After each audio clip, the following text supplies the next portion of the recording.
aux abords de la London Clinic située dans le très chic quartier de Marylebone à Londres, c'est l'effervescence ce 17 janvier. Nombreux sont ceux qui cherchent des réponses. Quelques heures plus tôt, un communiqué de presse révélait l'hospitalisation surprise de Kate Middleton, pour une chirurgie abdominale planifiée. Stupéfaction du peuple britannique. Mais à peine remis de la nouvelle, un deuxième communiqué est tombé, cette fois concernant la santé de Charles III, le roi sera prochainement hospitalisé pour une opération de la prostate. Deux annonces qui émeuvent autant qu'elles interrogent. De quoi peut bien souffrir la princesse de Galles, jeune mère dynamique et sportive de 42 ans. Les 10 à 14 jours d'hospitalisation et la convalescence prévue jusqu'à Pâques inquiètent. Si l'opération du roi Charles III, âgé de 75 ans, qui doit subir une intervention en raison d'une hypertrophie de la prostate est moins alarmante, elle met néanmoins en lumière les limites d'une monarchie allégée qu'il a appelée de ses vœux au début de son règne. Marc Roche, journaliste français basé à Londres depuis plus de 35 ans et fin spécialiste de la famille royale britannique, nous éclaire sur ces deux annonces qui font trembler la couronne. Gala, annoncé le même jour, les deux hospitalisations de Kate Middleton et du Charles III ont surpris les Britanniques. Y avait-il des signes avant-coureurs? Marc Roche, les deux nouvelles ont pris tout le monde de court. Lors de sa dernière apparition publique au service religieux de Sandringham le matin de Noël, Kate Middleton était apparue en pleine forme et avec le sourire, tout comme le roi. C'est peu dire que tout le monde a été pris au dépourvu. Gala, les deux annonces sont très différentes, l'opération de la prostate de Charles III est mentionnée en toute transparence tandis que les raisons exactes de l'hospitalisation de Kate Middleton restent floues. Comment l'expliquer? M.R. Il y a eu une réforme totale du service de communication de Buckingham Palace dans un souci de transparence. Si est-il la première fois qu'un journaliste de la presse populaire, Tobin Andrea, ancien rédacteur en chef du Daily Mail, est nommé à ce poste. Mais si la transparence est très visible concernant le communiqué du roi, elle l'est beaucoup moins au sujet de Kate.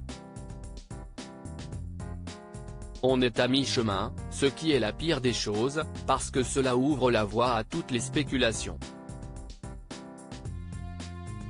Le cancer a été exclu, si est-il déjà une première étape. S'il n'y a pas eu d'ordre, il est possible qu'il y ait eu des consignes à suivre. Gala, sait-on de quoi souffre réellement Kate Middleton? Nous n'avons eu aucune communication sur l'opération en elle-même et les raisons qui ont conduit à son hospitalisation. Au royaume que j'ai pu rencontrer, toutes les personnes à qui j'ai pu parler s'accordent à dire qu'il s'agit d'un problème gynécologique. À Buckingham Palace, ils invoquent la protection de la vie privée. Ce qui me surprend, c'est qu'il n'y a pas un mot dans la presse britannique. Gala, la presse britannique a-t-elle eu ordre de se taire? M.R. Ici, rien n'est blanc, rien n'est noir, tout est gris.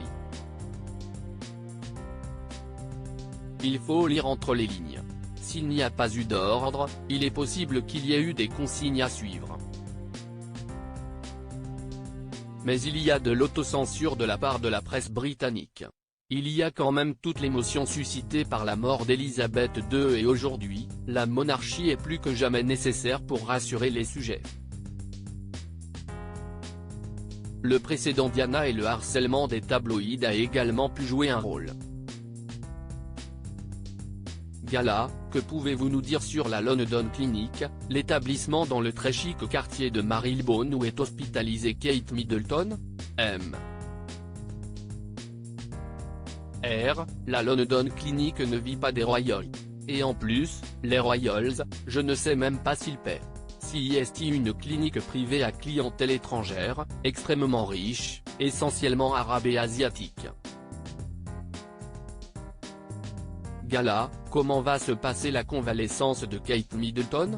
M.R. Kate Middleton a tout intérêt à sortir ce week-end et des photographes seront là pour immortaliser le moment. On la verra sûrement derrière les vitres de sa voiture. Puis, elle ira se reposer dans sa résidence d'Adelaide Cottage, sur le domaine de Windsor. Mais à choisir, je pense qu'elle préférerait plutôt aller à Holme Hall, dans leur maison de campagne du Norfolk. Gala, quelles incidences peuvent avoir ces deux hospitalisations sur la monarchie ? M. R. Concernant Charles III, il n'aura pas à être remplacé. Le roi continuera à suivre les affaires courantes. Pour Kate Middleton en revanche, si cela ne pose aucun problème régalien, cela pose un problème d'ordre plus people. Elle n'a aucun pouvoir, à l'inverse de William qui est l'héritier du trône, mais sur la scène médiatique, elle existe. Et pour représenter la couronne, elle est de loin la meilleure. Gala, pensez-vous que ces deux hospitalisations mettent en péril cette monarchie allégée, voulue par Charles III ? M. R. Oui, surtout par les temps qui courent, avec cette crise politique, économique et sociale qui touche le pays. La monarchie apparaît comme le seul rempart. La situation est très négative, il ne reste plus que la princesse Anne, le duc d'Édimbourg et son épouse Sophie, pour représenter la couronne. Gala, le prince Harry n'est plus là pour représenter la couronne. Pensez-vous qu'il va venir rendre visite à Kate Middleton ? M. R. Je ne pense pas. Il a envoyé un message tardif qui a fait beaucoup jaser. S'il vient, ce sera pour suivre ses procès contre la presse tabloïde. Et puis, entre Harry et William, le contentieux est encore lourd. Mais force est de constater que les deux tourtereaux se sont un peu calmés. On les entend moins ces derniers temps. Aux dernières nouvelles, Meghan Markle préparait ses mémoires.